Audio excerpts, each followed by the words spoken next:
So you might be asking yourself, why study communications? What's the point? I've been doing it all of my life. Why do I need to learn about it? Well, I think what a lot of people don't realize is not everyone is a good communicator.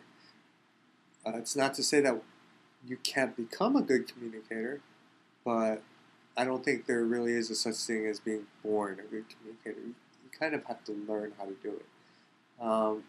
Where do you use communication? Use it everywhere.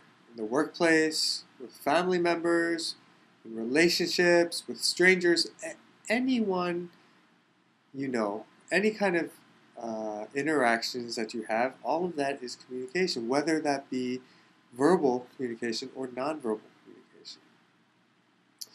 You have to realize that speaking is not the only form of communication. Listening is also another form of communication. Okay, so think about, I guess, what's most important in your lives. Just take some time to think about that. You'll probably, some of the things that you might have come up with are work, relationships, family members. Those are probably some of the things that you've come up with.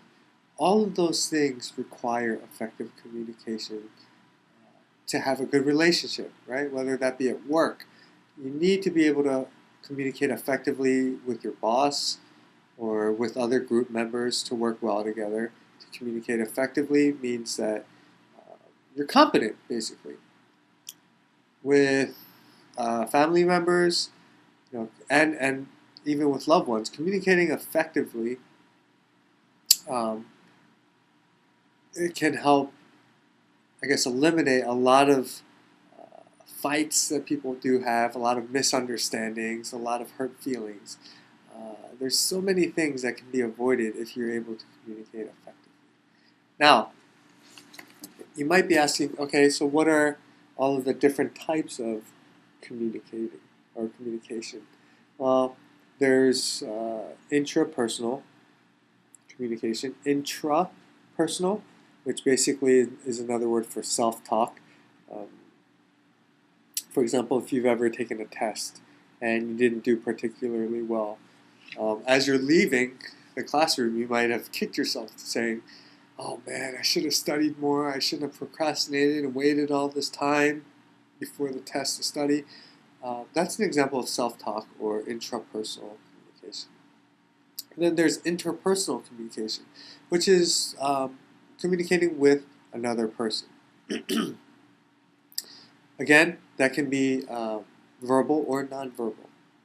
And third, there is group communication. A lot of times you'll find that this happens in the workplace or in the classroom when you're working in groups. Group communication requires not only being able to speak effectively, but to listen and to be able to think critically, as well as communicate your thoughts to your other group members effectively so that they understand what you're trying to say. And then after that, there is large or mass communication, in which you're speaking to a large audience. Usually in mass communication, there's one person doing most of the talking and the rest of the audience is listening. And then lastly, there's electronically mediated communication, which involves communicating through text messages, chats, emails, listening to music, watching movies, watching TV shows. All of that is electronically mediated communication. So those are the different types of communication outlets, and it's important to know that in all of those things, being able to effectively and clearly discuss and communicate your thoughts and your words and listen to what other people are saying, and to be able to digest that and come up with, or not come up with, but digest that and have some takeaways into what they're trying to say. Those things are very important, and those are the main parts of being able to effectively communicate with other people.